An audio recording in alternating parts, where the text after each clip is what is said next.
Hi everybody, it's Matt here, local friendly neighbourhood vestibular migraine sufferer. Sorry I've not done a video for a bit. It's kind of been a combination of things. I've been really busy at work. I've been doing a bit of music in my spare time again, hence why there's a keyboard behind me.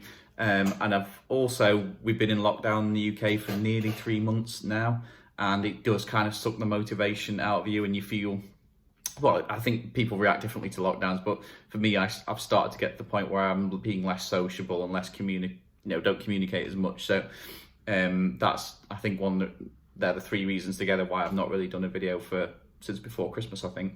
So apologies for that. So today I want to do a video really that kind of builds on the hypothesis I've put forward before, that vestibular migraine is actually a symptom of a wider inflammation within your body. And I've argued before that there's some upset in your body that disrupts the central nervous system, and then one of the results of that is vestibular migraine. So types of inflammation I've discussed before. I did a video on potentially bad teeth and fillings and metal in the body causing inflammation within your body somewhere, probably around the area where the filling is or the earring is, and then that goes on to then upset the vestibular system.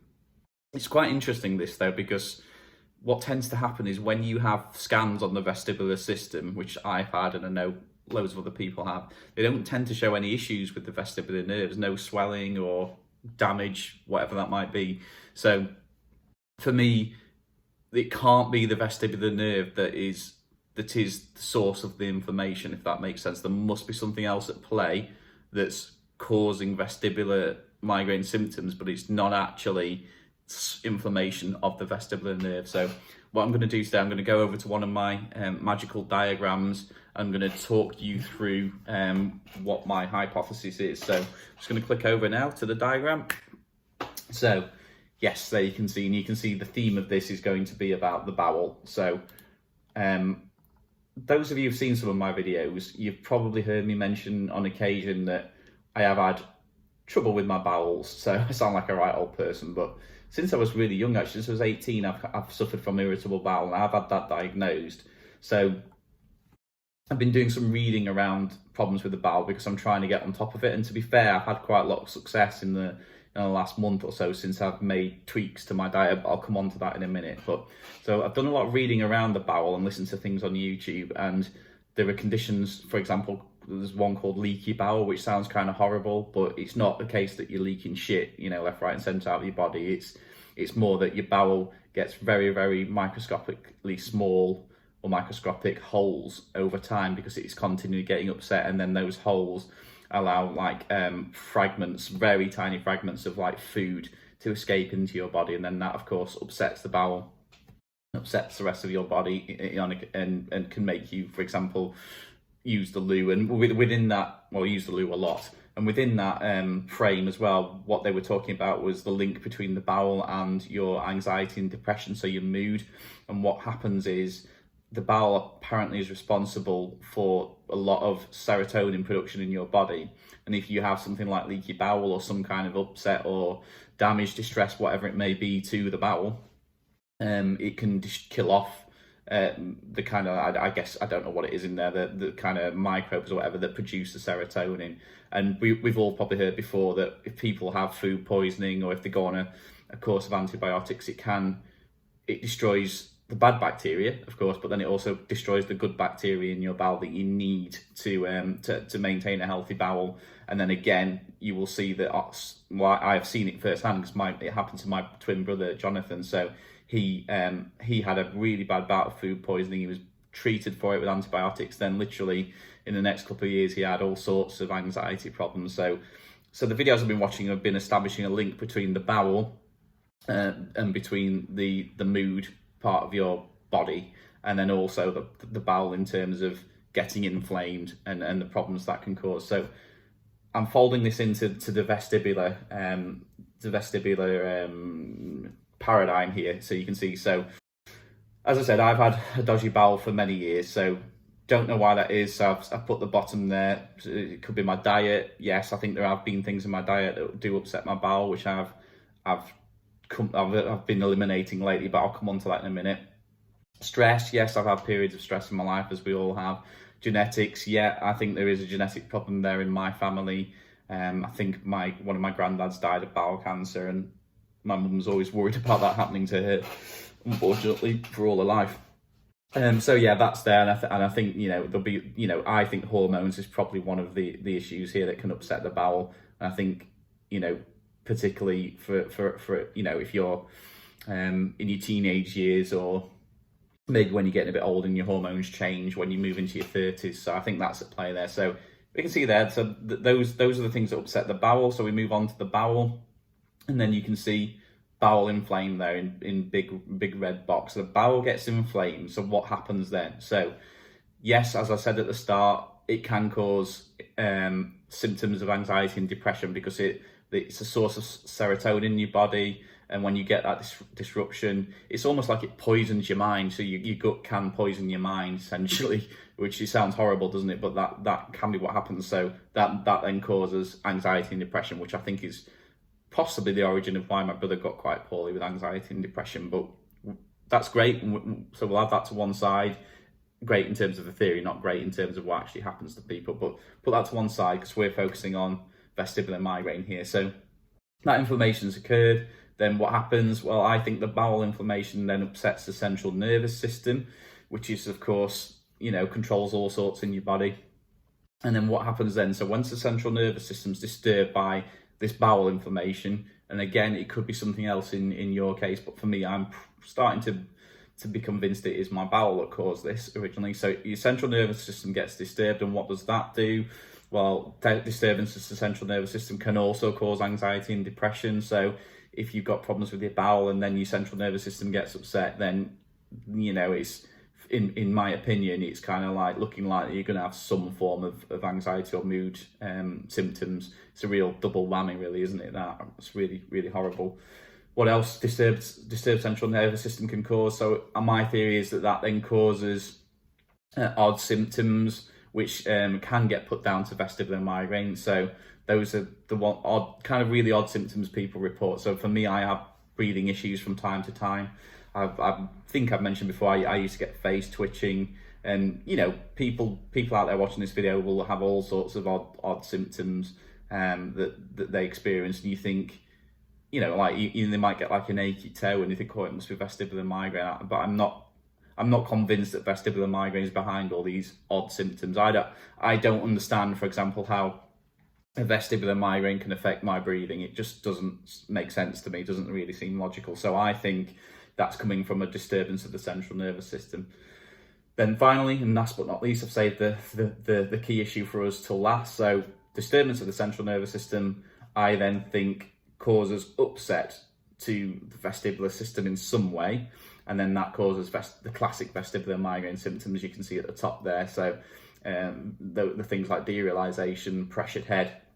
And then, of course, just to add salt into the wounds, we do know that when the vestibular system is disturbed, it kind of goes hand in hand with causing anxiety and depression. So I think somebody who, if I am right, and I might not be, this is just a hypothesis, but if I'm right, somebody who's got bowel issues is getting kind of like a horrible trilogy or trinity of attacks on their mood system. So they're getting it from the bowel, they're getting it from the upset to the central nervous system, and then they're getting it from the upset to the vestibular disturbance, which I think is caused by the central nervous system getting inflamed. So hopefully that kind of explains it. I think possibly you as individuals, there might be other reasons why your body got inflamed. Like, as I said at the start, I've looked at fillings and bad teeth before, and there's a possibility that could be piercings do this. So you could perhaps replace bowel with some anything really, and which might upset your central nervous system. And for me, it then is the trigger for the vestibular issues, for the weird symptoms that we commonly associate to vestibular disturbance, but probably aren't. And of course, the horrible anxiety and depression side of things. So I hope that diagram kind of illustrates a little bit about what my theory is now. So it keeps developing over time, but I'm still a supporter of thinking that there's something wider going on here, not just vestibular migraine. And I think it is inflammation that upsets the central nervous system that causes vestibular migraine symptoms. It's a bit like, I suppose it's a bit like, mathematicians and equations. So Einstein's theory of general relativity, and with the onset now of quantum mechanics, it doesn't quite fit right. Although there's lots of things about relativity that have been proven, it doesn't quite marry together with quantum mechanics. So it's not that Einstein's wrong, it's probably that there's just something missing from the equation. I think my, vestibular theories are like that. It might be that I'm not necessarily wrong, but I'm missing something. Or it could be that I am totally wrong, though. I'm no Einstein. But anyway, that's how I see it. So hopefully that diagram's useful, and hopefully my explanation was made some sense anyway. I've tried to make the diagram clear and with some nice colours on there. Obviously, red means inflammation, doesn't it? And then the blue and white, the piggy colour for the horrible symptoms. Piggy colour, it's a football thing, don't ask anyway. So cutting back to me now. So that's what I think's going on. So that's made me kind of double my efforts really to start trying to deal with the issues with my bowel. So obviously another major reason is it's because it's crap. It's horrible to have an upset bowel and to be going out somewhere and feeling like you may not have, you may need to go to the toilet quite. It's particularly awful when you're on the bus, believe me. So got sick of that. So I thought, right, what am I going to do? So I did the research on, bowel issues, leaky bowel. And what was really, really interesting is I've discovered that 2 sources of irritation for the bowel are onions and garlic, or garlic kind of granules. And the reason for that is that it takes the bowel a long time to break those foods down. So what kind of surprised me and shocked me is how much food, kind of like the sort of foundations of that food or that meal, is garlic and onion. And it's literally in so many things. So what I've done is I've eliminated those 2 things from my diet as much as possible. Occasionally you will eat something that's got onions in or a bit of garlic stuff, and sometimes you just take the hit. You think, well, I really, really want to have that curry tonight. I've had a hard working week. I want a few beers and a curry. You just say, yeah, there could be consequences tomorrow in terms of going to the toilet. So you just live with it. But I think for what was starting to happen to me more latterly was I was experiencing upset stomach most days. And then I realised that because I was cooking a lot with pesto, that is got a garlic base. And once I've taken that out of my diet, so taken onions, garlic, and there's a few other bits and bobs I've removed as well, because what I did was, because I, as you saw there, I tend to use spreadsheets to do things, in my everyday life. I do them for work, but then I do sometimes do them for calculations for money or whatever. But I did want to monitor what I was eating and then how my body was responding. And I isolated a few foods that were probably causes of problems for me. So there said onion and garlic, that was one. 2. There was nectarines. There was this apple and pear drink I was having, Robinson's apple and pear. Product placement. Anyway, forget that. And so I could track it and see which things were causing me issues. Apparently ice cream was as well. Not that I was having a lot of it. I only had ice cream I think it was twice. I think I've only had ice cream twice in about the last 6 months or something. But apparently if you are prone to irritable bowel, ice cream, dairy products can do it. So anyway, so I've tracked these things, and I say if you're going to do anything, try and remove garlic and onion from your diet for a month or so and see what happens. But that has calmed my bowel down. So most days now I'm fine with my stomach. And what I've tried to then do is to build in some foods that are good for the gut. So asparagus is really good for your bowel. And what you want to try and do is, because your bowel's been inflamed and upset over the years, kind of that good bacteria you need there has kind of been lost. So I've kind of removed the things I know upsetting my stomach. I did a week of kind of like a bit of fasting, not manic or stupidly, but I was doing it's the one where you skip the breakfast. So you stop eating at 7 o'clock at night, 6 o'clock at night after your tea, and then you don't eat again then until 12 o'clock the next day. I did it for a week just kind of to reset the bowel, and then I started to incorporate some of the foods like asparagus that are really good for the bowel. But you can check this out.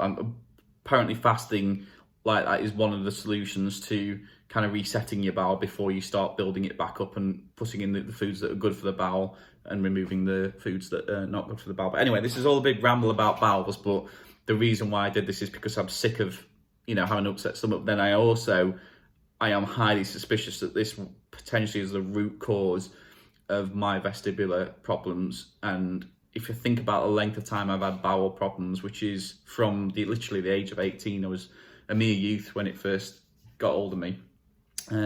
It makes sense that over the years and over time, that upset to the bowel has impacted on my other parts of my body, and I think central nervous system is one, and I think that could therefore be the source of the vestibular migraine issues that I've had. So it's theory, as I said, it's a theory, it's a hypothesis. You know, I'm not saying it's definitely right. It's my current hypothesis based on all the research and reading and YouTube stuff I've been watching. So just thought I'd share it with you. Feel free to add comments on what you think, whether you can see anything in that, whether you've got any other ideas. But definitely for me, as I've said before in some of my other videos, trying to get inflammation down in your body, I think, is a really, really good thing if you're suffering from vestibular stuff, because I think if you can get inflammation down in your body, then you're less likely to get either, you know, symptoms here and then, or definitely less likely to get a chronic episode, which is what we want to avoid. I think most of us can live with the odd slightly off day, but what we don't want is months upon months upon months of just chronic symptoms, which is what I had, and which is what many of the people watching this video have had as well. And it's crap, it's awful, it's horrendous. So hope that helps. I still need to do a video where I want to demonstrate how the FL41 glasses specs work in a public place, like going around a supermarket. So I want to do a live one from, like, I don't know, my local supermarket, but because of the there's a bit of an emergency vehicle going past there. But because of the pandemic and tightening of controls in supermarkets and things, I've just not been able to do it. But I'll wait till things relax a bit, and I need someone to go with me to film it as well, and I'll do kind of like a on location demonstration of how those specs work. So hope that's useful. I've rambled on long enough. Let me know what you think in the comments below, and remember, we're thinking about guts. No, I'm only kidding. No, remember, as you were, you'll be again. I'll see you later. Ta-da. PS before I go, apologies for my appearance. Got the cap on to hide the unkempt hair now, because we've been in lockdown, we've not been able to get our haircuts. So I look a mess. I haven't shaved today either, so before I sign off, I apologise for how I look. Anyway, as you were, you'll be again. See you later.